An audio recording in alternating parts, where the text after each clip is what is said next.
Gas table थोडंसं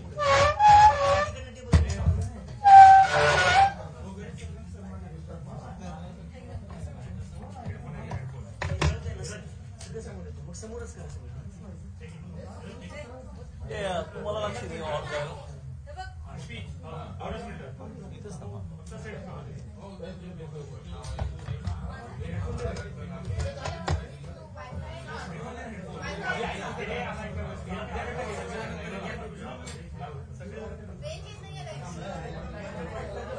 काय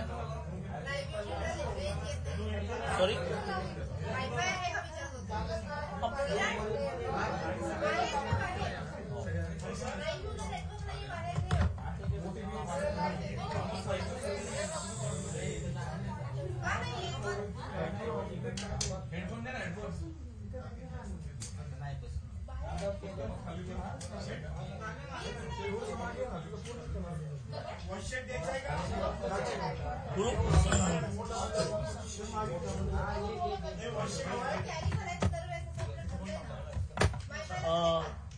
काय करायचं सुरू करू.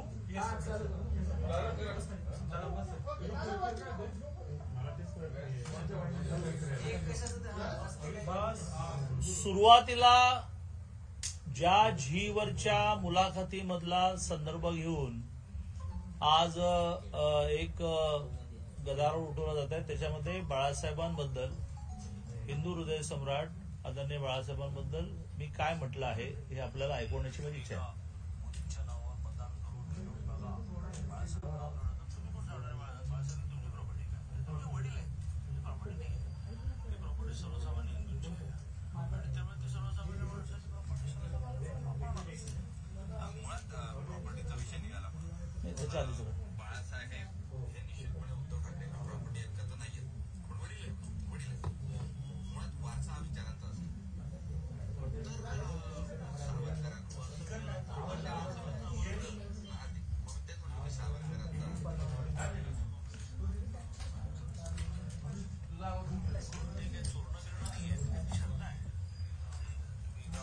हे कसं ऐकवायचं.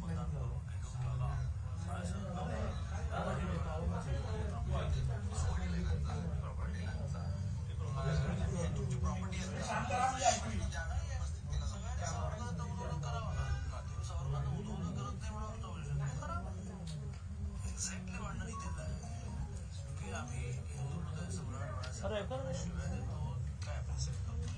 वंदन करतो का अनादर करतो. तुम्ही सावरकरांचं वंदन करताय का अनादर करताय. आता काल परवापासून तुम्ही पुन्हा लाईन बदलली. चांगलं ना, स्वागत आहे तुम्हाला.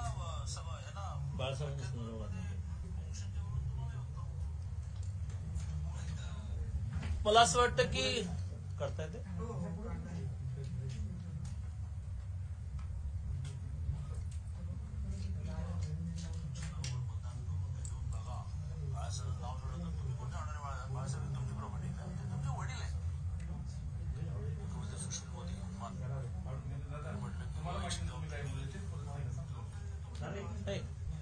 काय बोलू दाखवलं तर जास्त बरं.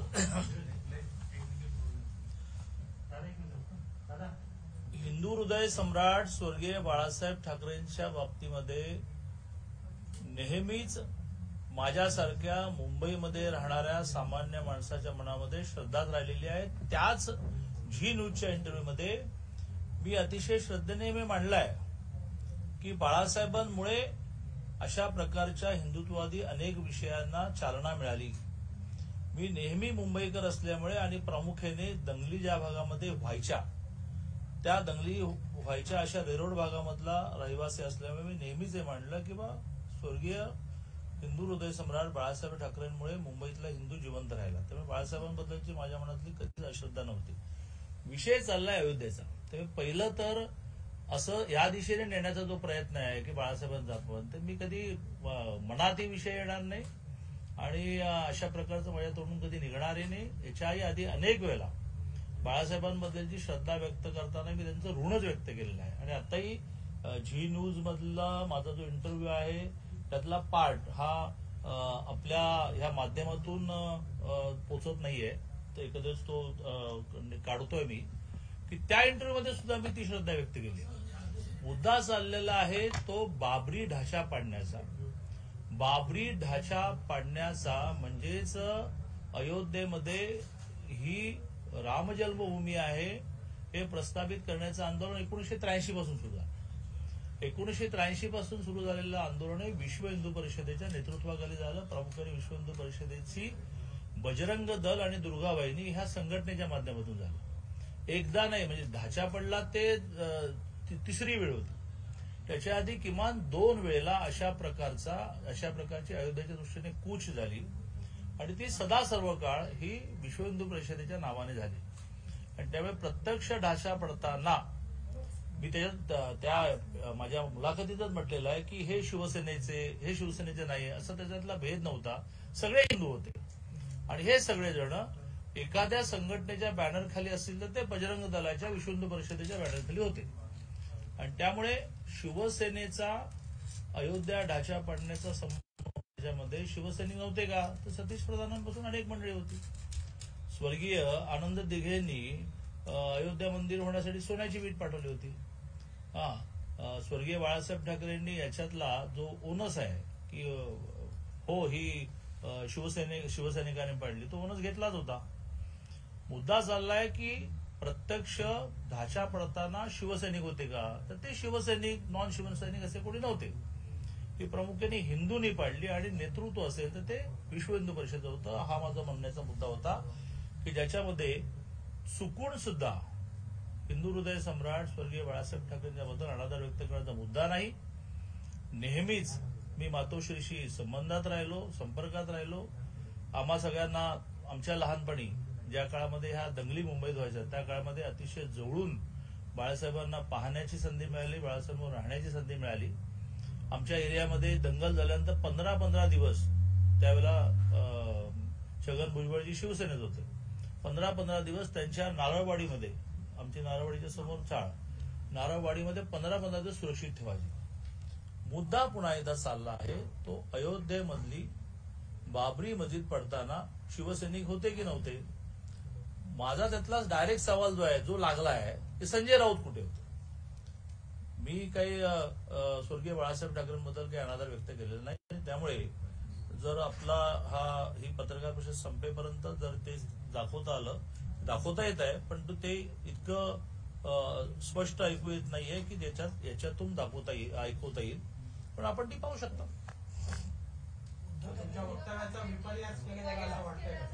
नाही, माझ्या वक्तव्याचा विपर्यास करण्याचं काम हे आज पहिल्यांदा झालं, नेहमी होतं.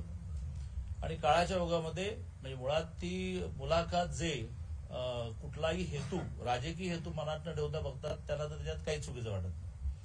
राजकीय हेतू ठेवणारे सुद्धा काही काळ त्याची कॉन्ट्रोवर्सी निर्माण करतात. मग ती कॉन्ट्रोवर्सी फार चालली नाही की तो विषय संपतो. आणि त्यामुळे गेल्या काही दिवसामध्ये मी म्हटलेल्याचा धचा मा करणं हे खूप चाललेलं आहे. पण मला स्वर्गीय बाळासाहेब ठाकरेंचा अवमान मी केला हा आरोप मी सहन करणार नाही. कारण त्याची श्रद्धा ही आजची आहे. आम्ही अगदी लहान असल्यापासून, मुंबईतले रहिवासी असल्यापासून बाळासाहेबांचं मुंबईतल्या मराठी माणसावर, मुंबईच्या हिंदू माणसावर असणारे ऋण आम्ही जाणतो. आणि त्यामुळे वेगळ्या नाही, त्याच जी टीव्हीच्या मुलाखतीमध्ये बाळासाहेबांबद्दल मी जे आदराने म्हटलोय ते आपण पहा. उद्धव ठाकरेंनी आता असे अनेक उंदीर आता बाहेर पडायला लागलेत आणि आता चंद्रकांत पाटलांनी राजीनामा द्यावा.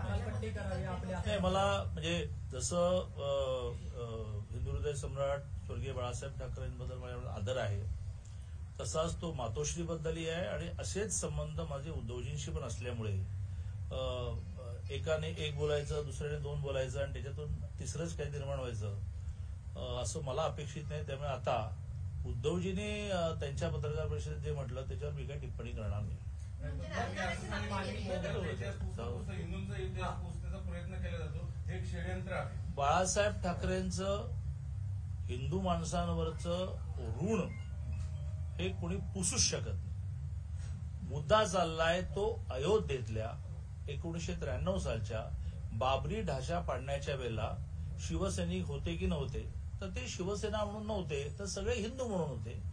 ते शिवसेनेचे म्हणून नव्हते, ते विश्व हिंदू परिषदेच्या नेतृत्वाखाली होते. आणि संजय राऊत जे वारंवार बोलत असतात ते तर कुठेच नव्हते. संजय राऊत कुठेच नव्हते, हे तर मी त्या झीमध्ये म्हटलेलं आहे आणि पुन्हा पुन्हा म्हणेन. पण शिवसेनेचा संबंध नाही आणि प्रामुख्याने स्वर्गीय बाळासाहेब ठाकरेंबद्दल माझ्या मनात अनादर कधी नव्हता, कधी नसेल. हे पाप माझ्या हातून कधी होणार नाही. दादा विपर्यास होतोय वक्तव्याचा असं आपण सांगताय, पण सातत्याने असं 2-3 वेळा असंच झालं का? टार्गेट आणि काळाच्या ओघामध्ये ते संपलंही, काळाच्या ओघात संपलंही. आणि जो कोणी नॉन पॉलिटिकल राजकीय हेतू नसणार आहे तो त्यातून योग्य अर्थ करू. यात दादा काय चुकला? आताही ही क्लिप पाहणारा हेही पाहतो की शिवसैनिक कुठे होते मी विचारतोय, हेही पाहतोय की तिथे शिवसेना म्हणून कोणी नव्हते, सगळे हिंदू म्हणून होते, सगळे बजरंग दलाच्या विश्वहिंदू नेतृत्व करते, ही त्या क्लिपमध्ये आहे. आणि प्रचंड बाळासाहेबांबद्दलची श्रद्धा जे नेक्स्ट वाक्यामध्ये आहे ते तो पाहतो. Because is not a political man. ज्याला काही ना काही राजकीय हेतू साध्य करायचा असतो त्याला ट्विस्ट करतो.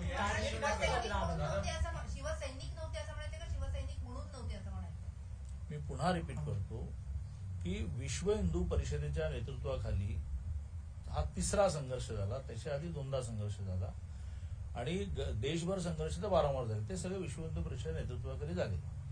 भारतीय जनता पार्टी सुद्धा त्याच्यामध्ये विश्व हिंदू परिषदेच्या नेतृत्वाखालीच संघर्षामध्ये राहिली. म्हणजे त्याही वेळेला ढाचा पडला त्यावेळेला भारतीय जनता पार्टीचा माझ्यासहित जो कार्यकर्ता असेल त्यावेळेला मी भारतीय जनता पार्टीत नव्हतो, मी होतो विद्यार्थी परिषद. I was all India general secretary विद्यार्थी परिषद. ते सगळेजण विश्व हिंदू परिषदेच्या नेतृत्वाखाली हिंदू म्हणून होते आणि त्यामुळे शिवसेना त्यात होती, शिवसेनेने त्यात पाडलं असा दावा करणं बरोबर नाही असं माझं म्हणणं आहे. याचाच अर्थ भारतीय जनता पक्ष देखील त्या ठिकाणी नव्हता किंवा भारतीय जनता असंही म्हणता येईल का? नाही, मी असंच म्हणेन की भारतीय जनता पार्टी असू दे, शिवसेना असू दे, कोणीही आपल्या नावाने नव्हतं. त्या संघर्षामध्ये प्रत्येक माणूस हिंदू म्हणून होता आणि बॅनर असेल तर तो विश्व हिंदू परिषदेचा बॅनर होता. आणि त्या बॅनर खाली 93चा ढाचा पडताना नाही तर सातत्याने 83 पासून संघर्ष चालला आणि अयोध्येकडे कूच करणं हे त्यावेळेला तिसऱ्यांदा होतं. त्यामधल्या 2 आंदोलनाच्या काळात तर गोळीबारी झाला, अनेक जण मेलेही. आणि त्याच्यामध्ये मी हाही उल्लेख केलेला आहे की बा कोट्याचे जे कोठारी गेले ते कोण होते? ते विश्व हिंदू परिषदेचे कार्यकर्ते, संघाचे स्वयंसेवक होते. आणि त्यामुळे माझा असेल प्रश्न तो अतिशय शार्प स्पेसिफिक प्रश्न, संजय राऊत त्यावेळेला कुठे होते हा आहे. त्यात शिवसेना कुठे होती? बाळासाहेबांचा रोल काय? बाळासाहेबांबद्दलचा अनादराचा पाप आम्ही कधी करणारच नाही. आणि त्यामुळे त्याच क्लिपमध्ये मग तेही उल्लेख करा ना, तो दाखवा की मी प्रचंड आदराने म्हटलंय की बा बाळासाहेब ही काय केवळ उद्धवजींची प्रॉपर्टी नाही, ती आमच्या सगळ्यांची प्रॉपर्टी असं मी त्याच्यात म्हटलेलं आहे. जयंत पाटील असं म्हणाले की बाबा आतापर्यंत दादा कुठे होते? तुम्ही जे बोलताय त्याच्यावरती विश्वास तरी ठेवायचा. कोण म्हणतंय? जयंत पाटील दादा तिथं होते का? दादांच्या नाही, विधानावर कोण जयंत पाटील? की ज्यांनी कधी रामाचं नाव घेतलं की पाल पडल्यासारखंच केलं ते रामाबद्दल आम्हाला काय शिकवणार? तू जयंत पाटील कुठले म्हणताय? शेकाबाचे म्हणतायत का आमचे? तुमच्या शेजारच्या गावातले. माझे शेजारचे म्हणजे आता लांब आहे. साक्षी असं. दादा बावनकुळेंनी जयंतराव पाटील काय म्हणतात हे हिंदुत्व विषयामध्ये मी काळजी करण्याचं कारण नाही. उद्धवजी काय म्हणतात याची मी काळजी केली पाहिजे. आणि त्यामुळे मी ताबडतोब माझे संबंधही असे आहेत की मी लगेचच फोन पण करेन त्यांना किंवा उद्धवजी कमालच आहे, तुम्ही माझ्याबद्दल असं कसा गैरसमज करून देता. आणि कधी बाळासाहेबांबद्दल मी अशा अश्रद्धेने बोलेन का? हे मी उद्धवजीशी रिलेशन बोलेन. पण जयंत पाटील काय बोलले मी कशा बोलू? दादा गेल्या काही दिवसांपासून तुम्ही जे बोलताय त्याचं तुम्ही म्हटला तसं केला जातोय. तुम्हाला नाही वाटत? मध्येच तुम्ही आम्हालाही ते वाटतंय, पण हे नेमकं काम कोण करतंय? करतंय? तुमच्या पक्षातलेच लोक आहेत का बाहेरचे मी साधा सरळ तुमच्यावरती जेव्हा अटॅक होतात अशा पद्धतीनं, जेव्हा धजा मा होतो त्यावेळेस तुमच्या पक्षातलं कुणी तुमच्या पाठीशी उभं राहिलेलं दिसत नाही किंवा त्यावरती बोलणं जे ते टाळलं जातं. नाही, असं मला वाटत नाही. माझी पार्टी पूर्णपणे माझ्याबरोबर आहे. ते काय प्रत्येक वेळेला टीव्हीवरून दाखवण्याची आवश्यकता नाही. आणि मी साधा सरळ माणूस माझ्या मनात येणारं बोलतो. ते बोलल्यानंतर ज्यांना राजकीय अजेंडा आहे ते त्याचा गैरसमज करण्याचा प्रयत्न करतात. सामान्य माणूस म्हणतो की यात काय चुकलं? म्हणजे आता कुठल्याच माझ्या स्टेटमेंटचा उल्लेख करण्याचं कारण नाही, कारण अशी सगळी म्हणून 2-3च आहेत.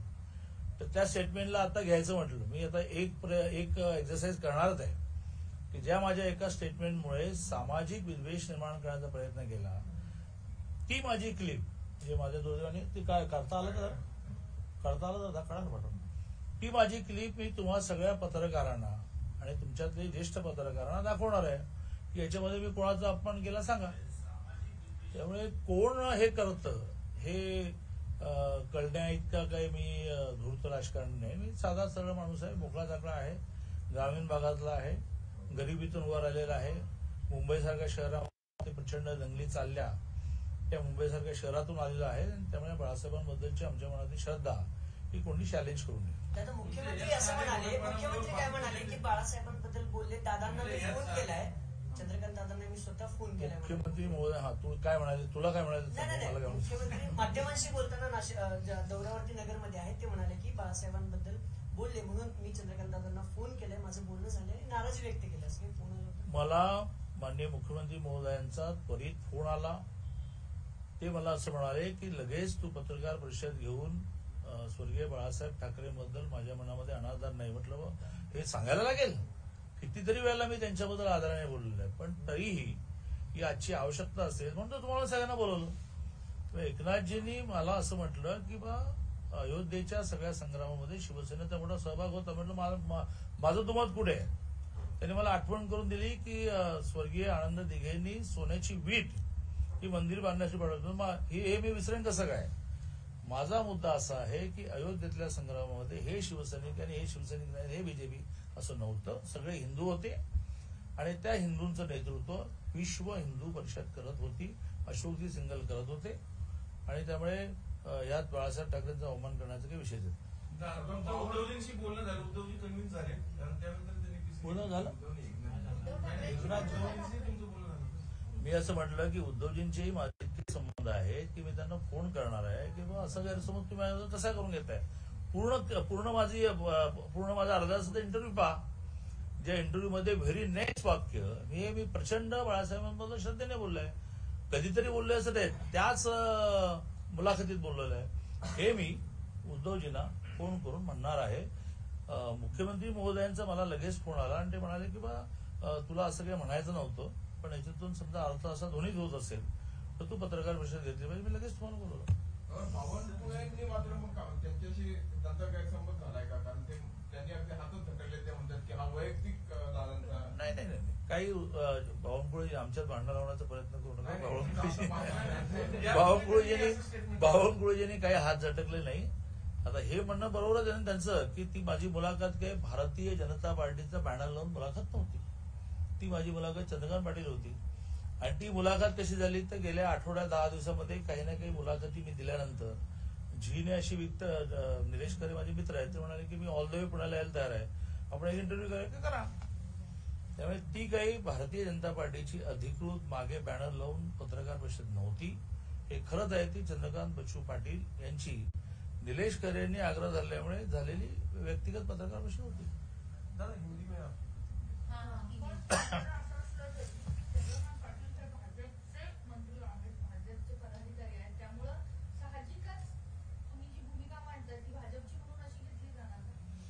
Not necessary. ज्यावेळेला मी प्रदेश अध्यक्ष असतो, ज्यावेळेला मी म्हणतो की आता पार्टीची भूमिका मांडायला मी बसलेलो आहे, त्यावेळेला ती पार्टीची भूमिका असते, अदरवाइज ती माझी व्यक्तिगत भूमिका असते. हिंदी में जी न्यूज पर मेरे एक मुलाकात में मैंने जो अयोध्या में बाबरी ढांचा गिराने के बारे में घटना हुई उस पर कुछ वक्तव्य किया, अपना मत व्यक्त किया. उसमें से स्वर्गीय हिंदू हृदय सम्राट बालासाहेब ठाकरे जी के बारे में अवमान करने का कोई विषय नहीं आता. उनके बारे में मेरे मन में जो श्रद्धा है वो मैं कई बार व्यक्त कर चुका हूं. विशेष रूप से मैं मुंबई का हूं. मुंबई में होने वाले दंगों में जिस प्रकार से स्वर्गीय बालासाहेब ठाकरे जी ने शिवसेना के माध्यम से हिंदुओं का और मराठी भाषिकों का रक्षण किया, उसको हम भूल नहीं सकते. उस प्रकार का अपराध मैं नहीं करूंगा. उसी मेरे इंटरव्यू में मैंने बालासाहेब ठाकरे जी के बारे में आदर से जो कहा है वो भी जरा देखिए ना. अब आई बात अयोध्या की, तो अयोध्या में जो बाबरी ढांचा गिराने का काम हुआ उसमें कोई शिवसेना का, कोई बीजेपी का, कोई और कोई संगठन का नहीं था. सारे हिंदू थे और वो सारे विश्व हिंदू परिषद के नेतृत्व में संघर्ष कर रहे थे. और संघर्ष जब ढांचा गिरा तब का नहीं था, वो 83 से था. 2 बार उसके पहले भी अयोध्या में कूच करने का प्रयत्न हुआ, गोली चली, कई मारे गए। तो सारा का सारा संघर्ष समय समय पर विश्व हिंदू परिषद के नाम से हुआ। इसमें शिवसेना ने श्रेय लेने का कोई विषय नहीं आता। प्रमुख रूप से मैंने ये कहा, जो शायद छुपा है कि संजय राउत तब कहा थे, वो तो मैं अभी भी कहूंगा, संजय राउत तो अयोध्या में कहा थे। और अभी अभी उद्धव जी ने जो इंटरव्यू किया उसमें भी उन्होंने कहा कि जब फोन आया अयोध्या से माननीय बाला साहब ठाकरे जी को, तो संजय जी के फोन पर आया, तो संजय तब मातोश्री पर थे। तो ये मेरा विषय था। और वो इसमें कोई शिवसेना को प्रवोक करने का, शिवसेना का अयोध्या का ढांचा गिराने में कोई रोल नहीं है, ये फोकट का श्रेय ले रहे हैं, ऐसी कोई वाक्य रचना नहीं है। एक पूरे आधे घंटे के इंटरव्यू में एक वाक्य हुआ है, उससे भी ज्यादा उसी इंटरव्यू में बाला साहब ठाकरे जी के बारे में मैंने आदर से कहा है, जो मैं इंटरव्यू में मैं नहीं, मैं लगातार कहता रहता हूँ। और उनके बारे में मेरे मन में जो आदर है वो कोई दिखावा नहीं है, वो मेरे मन से है, मैंने भुगता है मुंबई के नागरिक के नाते, उसके कारण मेरे मन में उनकी श्रद्धा है। और उस श्रद्धा से तो मैं बार बार ये कहता रहता हूँ कि नहीं भाई, ये शिवसेना और एकनाथ जी, शिवसेना और बीजेपी, ये अलग होने से कोई फायदा नहीं होगा। तो वो मैं क्यों कहता हूँ, मैं हिंदुत्व के रक्षण के लिए कहता हूँ। तो शिवसेना को वो हिंदुत्ववादी नहीं है, शिवसेना को वो अयोध्या में नहीं थे, ऐसा पूछने का यदि सवाल होता मेरे मन में, तो बार बार मैं इन्होंने इकट्ठा आने से हिंदुत्व का रक्षण होगा ऐसा मैं कैसे कहूंगा। तो क्या आपके बयान का गलत मतलब निकाला गया, ये कहा जा रहा है? ऐसे गत कुछ दिनों में कुछ पॉलिटिकल इंटरेस्ट के कारण मेरे बयानों का गलत अर्थ निकालने का प्रयत्न होता है।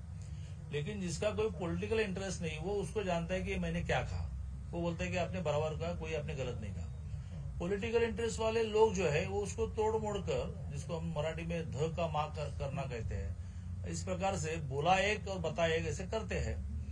लेकिन वो अभी ज्यादा दिन टिकता नहीं, कुछ ही दिनों में उनको ध्यान में आते कि भाई चल ही नहीं रहा है, तो वो छोड़ देते। उद्धव ठाकरे ने तो यहाँ तक भी कह दिया कि चंद्रकांत पाटिल ने इस्तीफा देना। नहीं, ठीक है। तो उनकी जो गलतफहमी हुई, वो शायद मैंने अभी जो वक्तव्य दिया उससे गलतफहमी समाप्त हुई होगी। मैं उनसे फोन भी करूंगा। और ये कोई शिवसेना का बाबरी ढांचा गिराने में कोई रोल नहीं, ऐसा मेरा कहना नहीं। और बाला साहब ठाकरे जी के बारे में तो मैंने कुछ अनादर नहीं किया। मेरे मन में जो उनके बारे में आदर है वो दिखाने के लिए कोई जिसको कहेगा आर्टिफिशियली कुछ करने की आवश्यकता नहीं। सुरुवातीच्या काळामध्ये भाजपने जबाबदारी झटकली, सुरुवातीच्या काळामध्ये भाजपने जबाबदारी झटकली असं म्हणजे सुंदरसिंह भंडारीचं उदाहरण देऊन सांगितलं जात आहे। आणि आता मी अतिशय शुद्ध मराठीत ते सांगतोय की तिथे कोणी भारतीय जनता पार्टीचे हे किती जण आले बाबा तुमचे 3000, शिवसेनेचे किती आले 2000 असं नव्हतं। तो वर्षानुवर्ष 550 वर्षाचा इतिहास आहे की बाबरी ढाचा निर्माण झाला आणि राम जन्मभूमी नाकारली गेली, त्याच्या विरुद्ध 550 वर्ष संघर्ष झाला।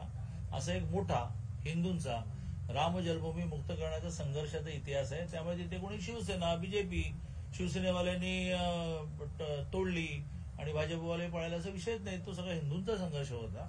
त्याचं नेतृत्व कोणा शिवसेनेने केलं नाही, कोणा भाजपने नाही केलं, ते विश्व हिंदू परिषदेने केलं। इतकं शुद्ध मराठीमध्ये मी म्हटलो आहे, इतकं शुद्ध मराठीत मी म्हणतोय। ढाचा पडल्यानंतर जबाबदारी स्वीकारायची होती, त्यावेळेस बाळासाहेब ठाकरेंनी ती जबाबदारी स्वीकारली होती असं दाखवलं सुद्धा जातं की बाळासाहेबांनी समोरून ती जबाबदारी स्वीकारली होती। ते तर शिवसैनिक असतील तर मला त्याचा आनंद आहे, सगळे त्यावेळेस बँकवर होते। मी पुन्हा तेच म्हणेन की बाबरी ढाचा पडण्यामध्ये शिवसेनेची भूमिका नाही असं मला म्हणायचं नाही। बाबरी ढाचा पडण्यामध्ये, बाबरी ढाचा पडल्यानंतर ओन करण्याचं काम बाळासाहेबांनी केलं नाही असं मला म्हणायचं नाही। माझं म्हणणं की तिथे चाललेला संघर्ष हा कोणा शिवसेनेचा, बीजेपीचा नव्हता, हिंदूंचा होता। आणि त्याला असलाच बॅनर तर तो विश्व हिंदू परिषदचा होता, इतकंच मला म्हणणं। मुख्यमंत्री की क्या बात हुई? मुख्यमंत्री मुझे कहा कि आपने कुछ गलत नहीं कहा है, लेकिन उससे यदि गलतफहमी हो रही है तो आपने प्रेस कॉन्फ्रेंस लेकर ये कहना चाहिए कि बाबरी ढांचा गिरने में और अयोध्या में राम मंदिर होने में शिवसेना का भी एक रोल है। तो वो रोल तो मैंने नकारा ही नहीं है। उन्होंने मुझे याद दिलाई कि भाई हमारे सतीश प्रधान से लेकर सारे लोग गए थे। उन्होंने मुझे याद दिलाई कि आनंद दिग्विजय ने इसके लिए सोना भेजा था कि मंदिर बनने में मेरा कॉन्ट्रीब्यूशन हो। इसमें किसके मन में शक ही नहीं। काँग्रेसचे पण लोक खाली काँग्रेस होते बनवारीलाल पुरोहित गेले होते। होते। मग आता तुम्ही माझ्या मत शहरात बरोबर की तिथे राष्ट्रवादीचा दर्जा राष्ट्रीय दर्जा आता एवढ्या मोठ्या विषयावर आणि तेव्हा मी सकाळी म्हटलं आज तुम्ही जागेच झाला नव्हतं. मी फुलेवाड्यात गेलो 6 वाजता. हा तू तुझं मला विषय झोपतं की नाही कशा हो का एकटा आहे? एकटा असेल तर तुमचा दोष आहे. काही करत नाही तुम्ही.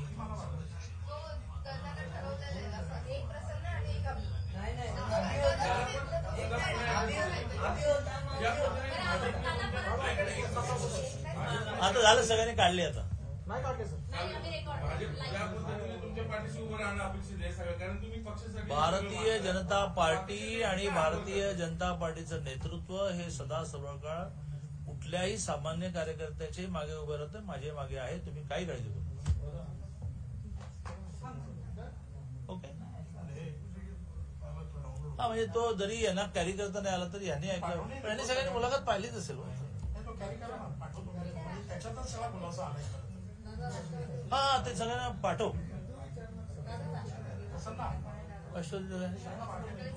तो ते ना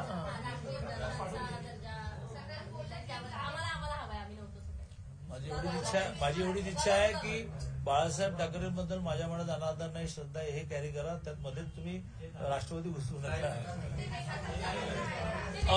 निवडणूक आयोगाने राष्ट्रवादीचा राष्ट्रीय पक्ष नावाचा दर्जा काढून घेतला. याची टेक्निकल कारणं असतात, पण तरीही त्याच्यावर मी टिप्पणी करणं बरोबर नाही. याचं कारण निवडणूक आयोगासारख्या संस्था ह्या आपल्या घटनेप्रमाणे स्वायत्त असतात.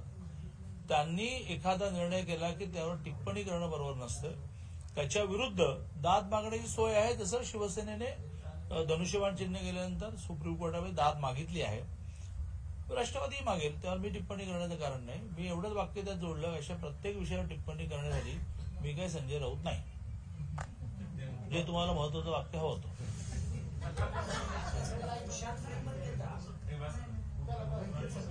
जे हवं होतं ते दिलं की नाही. चला